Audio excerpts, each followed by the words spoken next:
The rain drummed on the asphalt, turning the puddles into murky mirrors that reflected the flashing blue lights of police cars.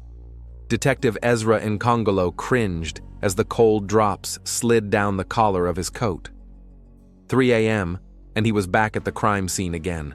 The night shift dispatcher had reported a hit-and-run on a pedestrian outside the Blue Velvet nightclub, a popular establishment in a not-so-affluent New Bedford neighborhood. Ezra tousled his close-cropped graying hair and approached the group of police officers gathered around the body covered by a tarp. He nodded to the medical examiner, Rochelle Mwangi, who crouched next to the body, making notes in her notebook. "What have we got, Rochelle?" The woman looked up, her face looking tired under the light of the portable spotlights. Female, approximately 20 to 25 years old, struck by a car at a fairly high rate of speed. Multiple fractures, internal bleeding. Death was almost instantaneous. Ezra crouched down next to her and carefully lifted the edge of the tarp. The young woman lay in an unnatural pose, her brightly colored dress soaked with blood and rainwater. Her face seemed almost serene, except for a thin trickle of blood at the corner of her lips. "Did you get an ID?" "Yes," replied Patrol Officer Tambo, who approached. "Kimani Olusegun, 23 years old, driver's license in her purse. The address is 18 Oak Street." Ezra nodded, scrutinizing the scene. The parking lot was poorly lit, with several streetlights out of commission. The perfect place for a hit-and-run. He noticed headlight shards and brake marks on the asphalt. "Did anyone see anything?" "Club security guard called 911, Tambo said. "He said he heard the brakes squeal in the impact, but he didn't see it. Ran out and found the body. Car was gone." "Cameras?" "There's one at the entrance to the club, but the parking lot's mostly out of sight. The club owner is on his way here with the footage." Ezra slowly walked around the scene, scrutinizing the footprints. Something wasn't right here. The brake marks started too close to the impact, as if the driver had braked at the last moment, or pretended to try to avoid a collision. "Send techs to check the neighboring streets. Maybe our car is damaged and parked somewhere nearby." "Already on it," Tambo nodded.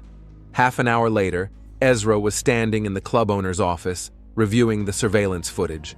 The club itself was full of customers, mostly young people. The camera covered the dance floor, the bar, and part of the entrance. "There she is," the club owner, a heavy-set man named Babatunde, pointed to a slim girl in a brightly colored tight dress.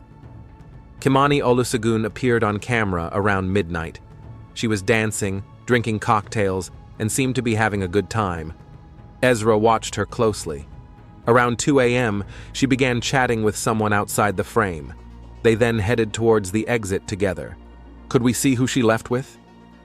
Babatunde shook his head. "That angle doesn't come into the camera, but she definitely left with a man." "Do you know him?" "He may have been here before, but I can't say for sure. We get a lot of visitors." Ezra sighed, another clue that led nowhere. He walked out of the club and headed for the patrol car. He had the hardest part ahead of him, informing the family of the deceased. The house on Oak Street was a well-kept 2-story building with a neat lawn. Even in the pre-dawn dusk, it was obvious that the owners took good care of their home. Ezra rang the doorbell, mentally preparing himself for the conversation to come. The door was opened by a tall man with a short haircut, dressed in homemade pants and a t-shirt. His sleepy look was instantly replaced by wariness at the sight of the detective. "Jabari Olusegun?" Ezra asked. "Yes," the man tensed. "What happened?" "Detective Ezra Nkongolo, New Bedford Police. May I come in? I have some bad news." Jabari let him in, and they walked into the living room. The room was tastefully decorated. Modern furniture, a few abstract paintings on the walls, framed photographs. "Mr. Olusegun, I am very sorry, but your wife, Kimani, died tonight. She was hit by a car outside the Blue Velvet nightclub." Jabari froze, as if he didn't understand what was being said. Then his face contorted with shock and pain. He sank down on the couch, covering his face with his hands. "No, it's impossible. Kimani, she..." His voice trembled. How did this happen? Preliminarily, it looks like a hit and run. The driver fled the scene. We are investigating. Ezra watched the man's reaction carefully. Mr. Olusgun, did you know that your wife was at this club tonight? Jabari raised his head slowly. No. She said she was going to meet her friend Zendaya. I went to bed around 11. I have an important presentation tonight. Today. I thought she'd be back later. Sometimes they stay up late. When was the last time you saw her? Around 9 p.m. She was leaving. We, talked, and she left. Talked? Ezra caught the strain in his voice. It wasn't a big deal. It was just, I asked when she'd be back. Just a normal conversation. Ezra nodded, making a mental note to check on this friend, Zendaya. Did your wife have any enemies? Someone who might have wished her harm? No, of course not. Everyone loved Kimani. She was... His voice broke. She was an artist, talented, kind, compassionate. Who would do this to her? I need to ask you some questions about your car, Mr. Olusgun. Jabari looked at him puzzled. My car? What's my car got to do with it? Standard procedure. We check all cars belonging to the victim's family. I have a black Audi. It's in the garage. Jabari pointed toward the back of the house. You don't think... Just checking, Ezra reassured him. Can I take a look? They stepped out into the garage. The black Audi was in its place, looking clean and undamaged. Ezra walked around the car, scrutinizing the bumper and headlights. No visible damage. When was the last time you used the car? Yesterday afternoon. Got home from work around 6 in the evening and never drove it out again. Ezra nodded, not showing his thoughts. Something about Jabari's behavior made him feel suspicious. Maybe it was just the shock of the news of his wife's death, but experience told the detective that it was not that simple. Mr. Olusgun, I will need the contact information of your wife's friend, Zendai. Yes, of course. Jabari took out his phone and dictated the number. Detective, will you find whoever did this? I'll do my best, Ezra replied, looking at the photograph on the garage wall. It showed Jabari and Kimani smiling, standing next to this very car. They looked happy, but something about Kimani's smile seemed strained. How long had you been married? 3 years. We met when she was in art college. Ezra noticed Jabari looking at the photograph with a pained expression on his face. I'm sorry for your loss, Mr. Olusgun. I will contact you if there is any new information. Back at the station, Ezra went straight to the board where he had already posted the photos from the scene. Something was bugging him. The brake marks, the location of the body, the fact that Kimani had lied to her husband about where she was going. He called Zendaya Maliki, a friend of the deceased. The woman's voice shook as she answered his questions. No, detective, we didn't meet yesterday. I haven't seen Kimani in days. She told her husband she was coming to see you. Pause. Yeah, I don't know why she said that. Ms. Maliki, any information is important to the investigation. Pause again, then a quiet sigh. Kimani. She was having marital problems. Jabari is very controlling.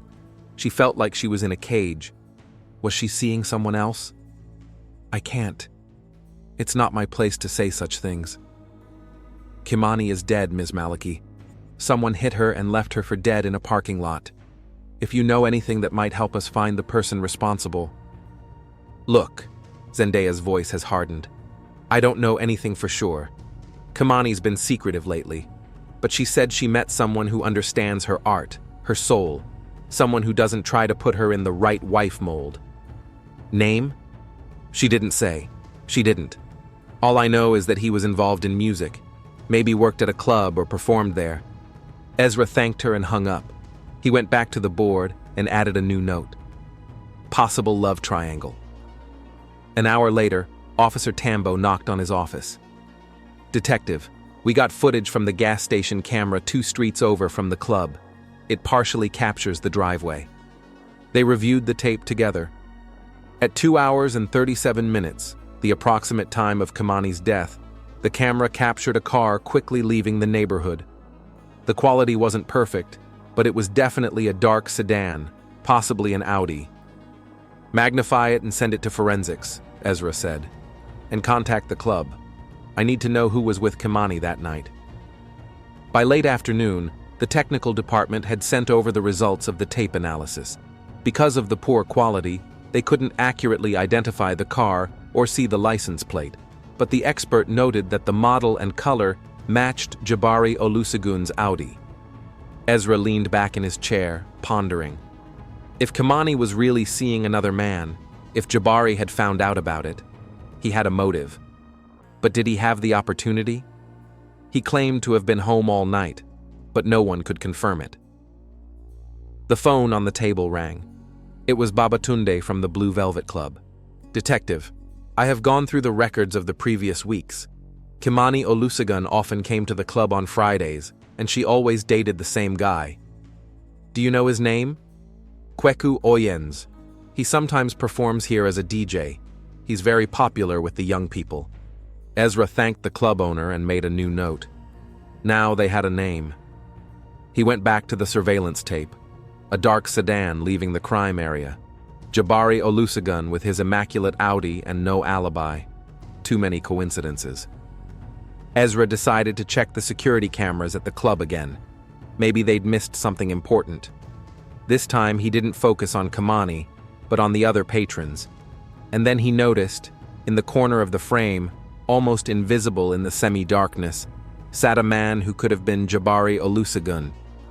He wasn't approaching Kimani, just watching her from afar as she danced with a young man, presumably Kweku Oyens. Ezra took a freeze frame and zoomed in on the image. The quality was poor, but he was almost certain it was Kimani's husband. Now the picture was beginning to take shape. Ezra and Congolo parked the company car outside a small art studio in downtown New Bedford. The brightly colored Akande Creative Space sign contrasted with the gray autumn sky. According to Zendaya, Kimani often worked here, renting a corner to create her paintings. Inside, it smelled of paint and solvent. Several people were working at easels, some modeling with clay. A skinny man with dreadlocks gathered in a bundle approached the detective. "Is there someone in particular you're looking for?" he asked, wiping his hands on his paint-stained apron. "Detective Nkongolo," Ezra showed his badge. "I am investigating the death of Kimani Olusegun." The man's face changed, sadness in his eyes. "It is a terrible tragedy. I am Bolaji Akande, the owner of the studio. Kimani was one of our most talented artists. Can I speak to the people who knew her?" Bolaji nodded and led him to the far corner of the studio, where Kimani's unfinished works hung on the walls, bright, expressive canvases depicting female figures in motion, as if dancing or freeing themselves from invisible shackles. "This is her space." Aniki and Neem knew her well. They were here now. Anike appeared to be a young woman with a short haircut and many earrings in her ears. Niem was a bearded middle-aged man with tattoos on his arms. Both were stunned by Kimani's death. "She was so alive," Aniki said quietly, looking at her friend's last unfinished work. "I can't believe someone could have just hit her and driven away." "Did you know her well?" Ezra asked. "We worked side by side for almost a year," Aniki nodded. "We often discussed projects, gave each other advice." "What was she like lately?" Aniki and Niem exchanged glances. "Tense," Niem finally answered, "and at the same time, enthusiastic, as if something had changed in her life." "Did she talk about the problems in her marriage?" Again there was an exchange of looks. "Not directly," Aniki said, "but her work spoke for itself. Look at this series she started a few months ago." She pointed to canvases with female silhouettes breaking chains. Kimani called this series Liberation. She rarely talked about her personal life, but once mentioned that she felt like she was suffocating. Was it because of her husband? She didn't elaborate, but she often stayed here late, said she couldn't work at home because Jabari considered her art a hobby rather than a real profession. He wanted her to find a normal job. Did you ever see them together? What was their relationship like? Niem shrugged his shoulders. He came to pick her up a couple of times, always in a suit, always in a hurry, seemed impatient. Had she mentioned anyone else lately? A new friend, perhaps? Anike and Neem looked at each other again. She seems to have met some musician, Aniki said reluctantly. She started going to clubs more often, especially Blue Velvet. She said there was real energy there. Name? She didn't say. But in the last couple months, she'd been listening to indie music a lot, always wearing headphones. It's never happened before. Ezra took a few pictures of Kimani's unfinished work and thanked the artists for their help. The next stop was Zendaya Malaki's apartment. Zendaya lived in a small apartment building near the harbor. She opened the door immediately, as if she had been expecting the detective's visit. Her eyes were red with tears. "Come in," she said quietly. The apartment was small but cozy. There were several paintings hanging on the walls, which Zendaya explained were Kimani's works. She had given them to me for my birthdays. They sat down in the living room and Ezra began to ask questions. Slowly, reluctantly, Zendaya began to open up. Kimani was like a caged bird. Jabari wanted her to be the perfect wife of a successful financial analyst, wearing certain clothes, going to certain events, socializing with certain people. She just wanted to paint and be herself. When did the problems start? They've always been there. Kimani just used to think she could change for him, be the person he wanted to be around. But the more she tried, the more she suffocated. Zendaya picked up a picture from the table where she and Kimani stood side by side, smiling. Jabari controlled everything, her time, her money, even her closet. When she got a grant to exhibit her work, he convinced her to turn it down because it wasn't serious. Was he physically aggressive?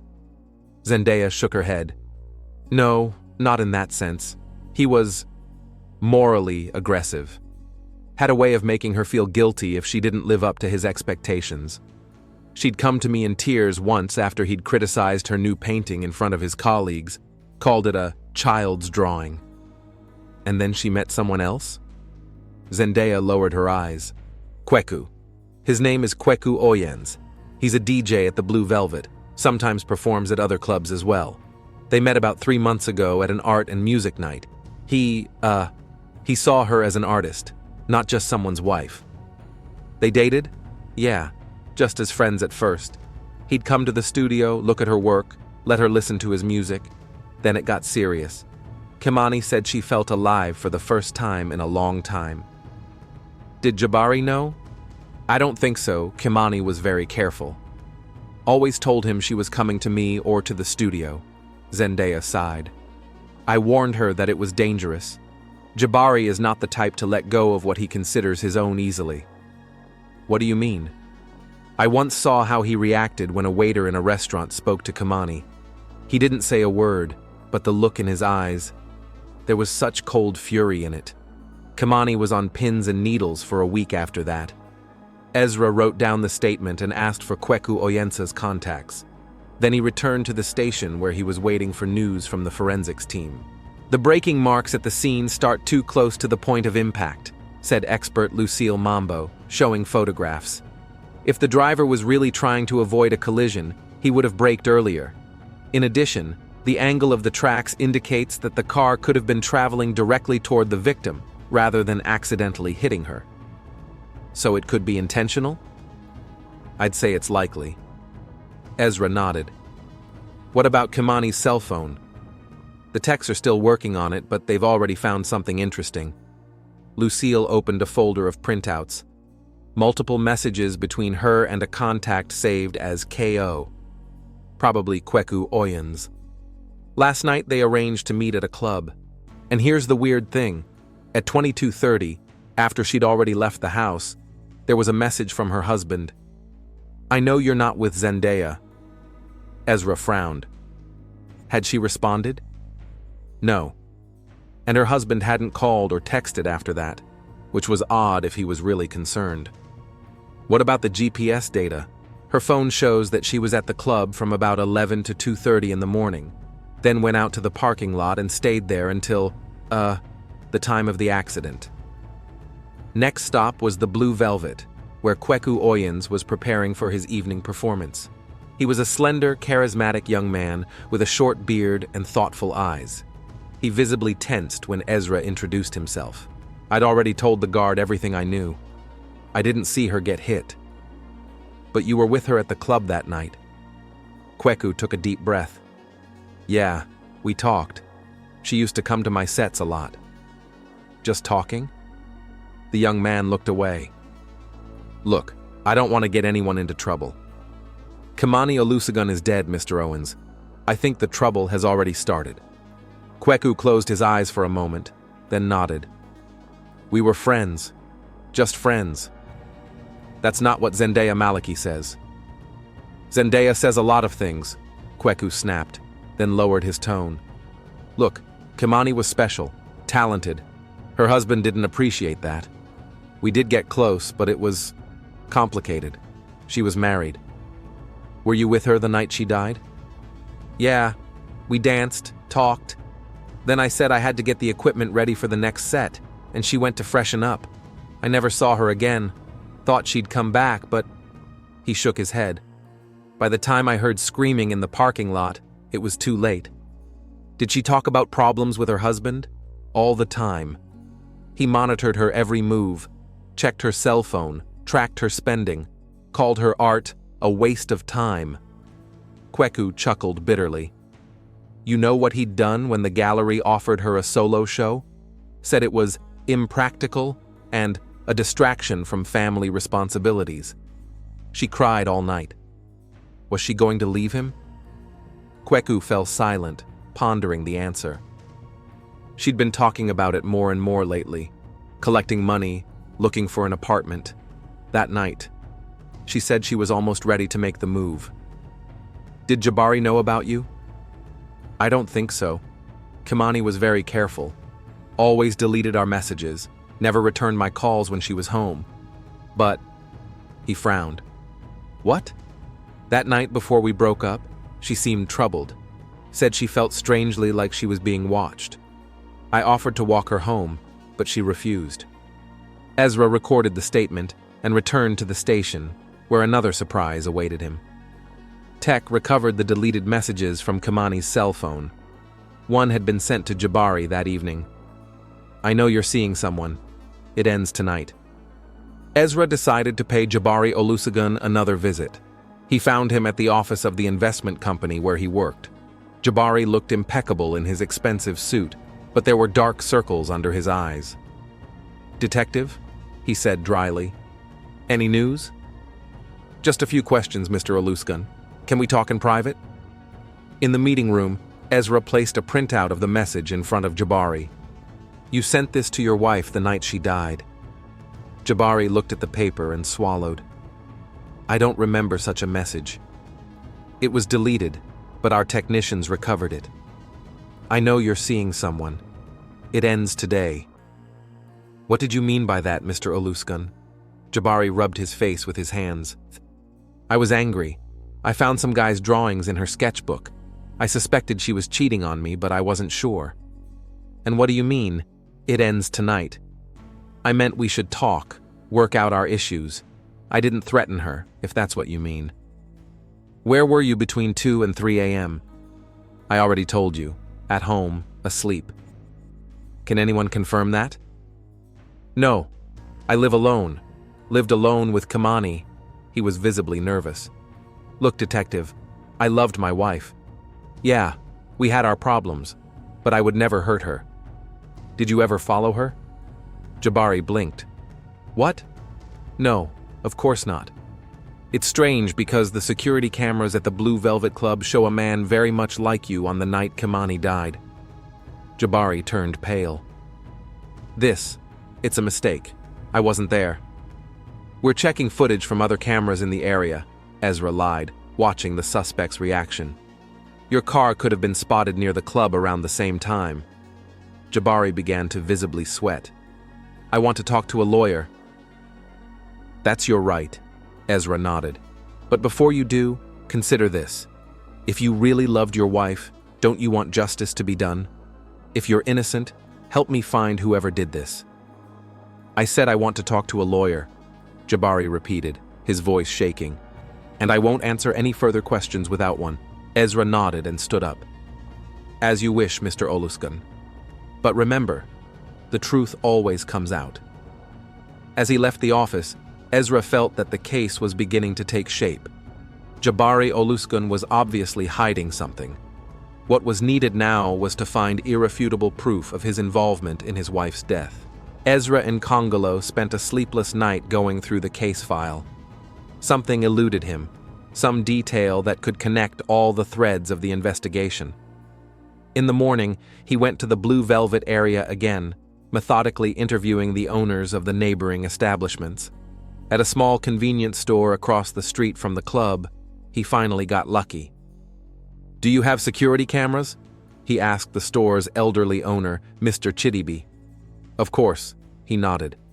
"After that robbery last year, I installed one above the entrance and one on the side wall facing the alley." "The second one?" Ezra felt his pulse quicken. "Can it take over part of the club's parking lot?" "The corner closest to the alley," Mr. Chidiby confirmed. "Is this about the girl who was run over?" Terrible business.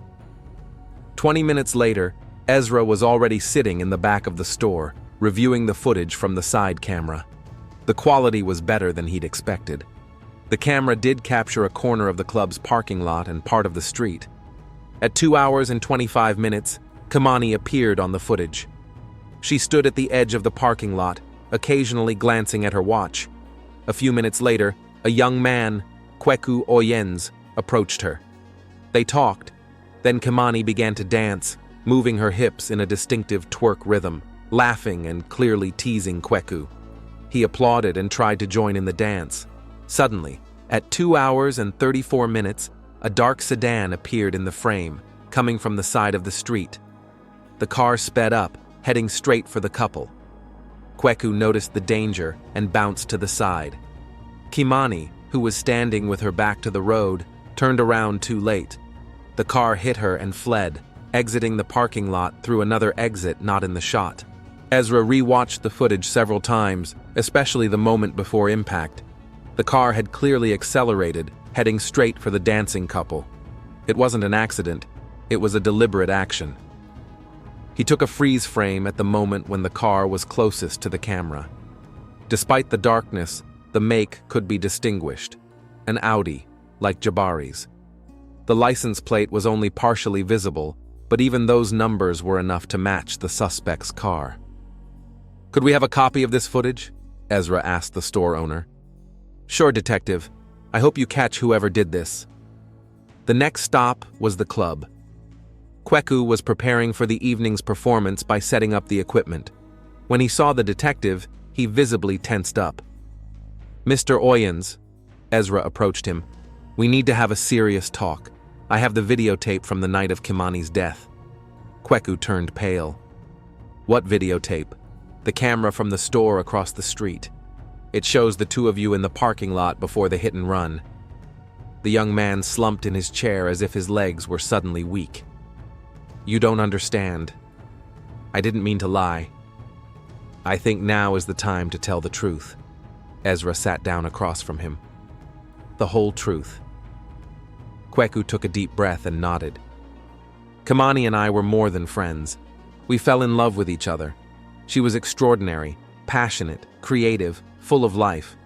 But her marriage was suffocating her." "What happened that night?" "She came in excited, said she'd made her decision to leave her husband. She was going to tell him the next day." Kweku's eyes filled with tears. "We were celebrating, dancing. She wanted to get some air, so we went to the parking lot. She was so happy, so free. And then? She danced for me, she laughed, talked about our future. And then?" He stopped talking, remembering. "I saw the headlights. A car was coming straight at us, too fast for the parking lot. I jumped back and screamed, but Kimani didn't have time to react." "Did you see the driver?" Kweku shook his head. "Who?" "It all happened so fast. I rushed toward Kimani, but she was already... His voice trailed off. I was in shock, unable to think clearly. When the police arrived, I panicked. I was afraid that I would be blamed, or that our affair would come out and somehow damage Kimani's reputation. Now I realize how silly that sounds. Do you suspect someone? Kweku looked up at the detective. Her husband, Jabari. Kimani was afraid of his reaction to the divorce, said he was obsessed with control, that he'd never let her go. Do you think he knew about you? I don't know. Maybe he was watching her, or maybe he just had a hunch. But that night... Kweku frowned, remembering. Kimani had gotten a message from him. It alarmed her. I didn't see the text, but she became nervous, said she had a bad feeling about it. Ezra took down the statement and headed back to his precinct. On the way, he contacted forensics. I need a warrant for Jabari Olusegun's car, and have the tech department compare the license plate from the record to his car. By evening, Ezra had gotten all the necessary authorizations. Together with the forensic team, he showed up at the Olusegun's house. Jabari met them with the lawyer, a skinny, nervous man named Abayomi. This is arbitrary, detective, the lawyer declared. You have no reason to suspect my client. We have a warrant to examine the car. Ezra handed over the documents. And a video of the crime scene. Jabari paled visibly, but kept his composure. Look all you want. I had nothing to do with Kimani's death. The forensics team thoroughly examined the Audi. At first glance, the car looked immaculate, but the experienced technicians knew where to look.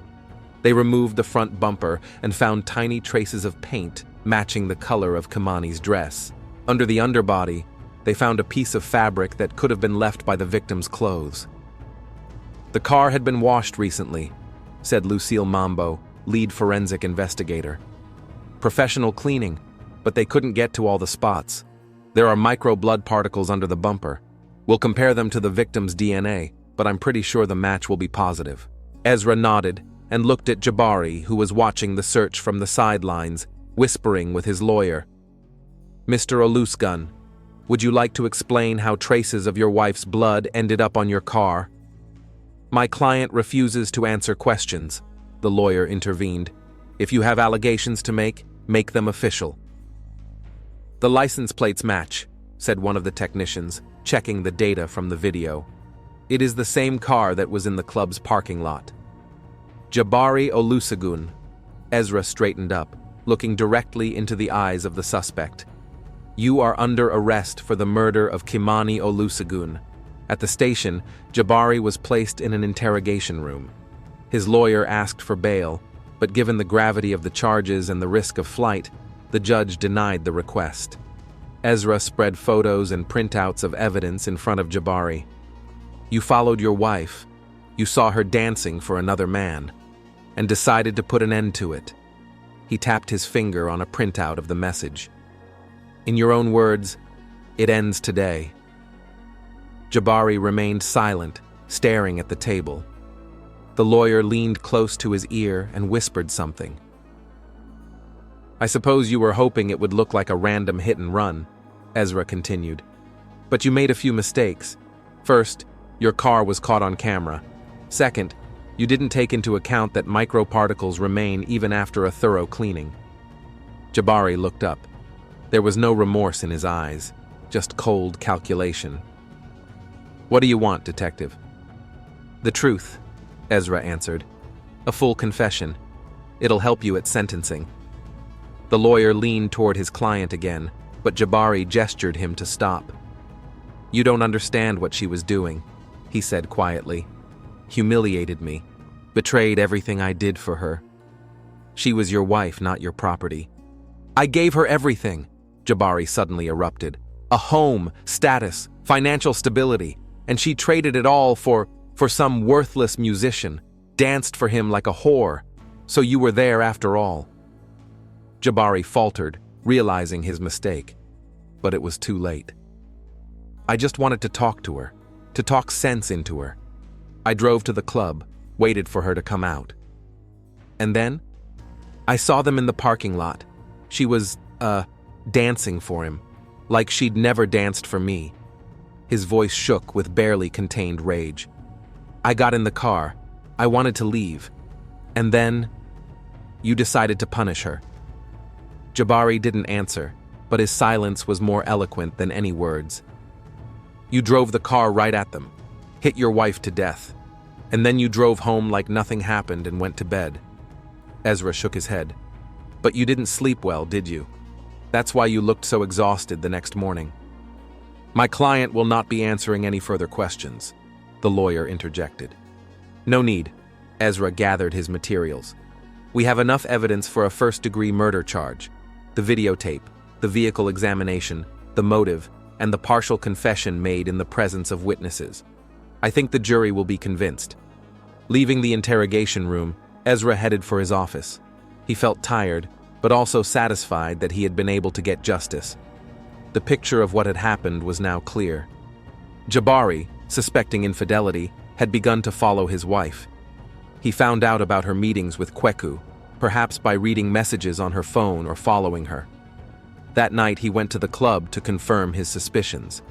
When he saw Kimani dancing for another man, he lost control, got into his car and pointed it at the dancing couple in a fit of rage. The murder wasn't cold-bloodedly planned. It was an act of uncontrollable jealousy and anger. But that didn't make it any less tragic. Ezra pulled a crime scene photo from his desk drawer. Kimani lying on the pavement in the rain. 23 years old, her whole life ahead of her. A talented artist just beginning to free herself from a controlling relationship. Rest in peace, he said quietly, tucking the photograph back away. The next day, he had to draw up all the documents to submit the case to the prosecutor's office. The evidence was overwhelming. Jabari was looking at a long prison sentence, possibly life in prison. Ezra left the station well past midnight. The rain had stopped, but the streets still glistened with moisture. He paused for a moment, looking up at the night sky. Somewhere out there, among the stars, was Kimani Olusegun's soul, free at last from the shackles of a controlling marriage and from earthly suffering. The detective got into his car and headed home. Another case closed, another truth revealed. But unlike stories in books, in real life there are no happy endings for everyone. Sometimes all you can do is get justice and hope it brings some comfort to those left to live with their pain.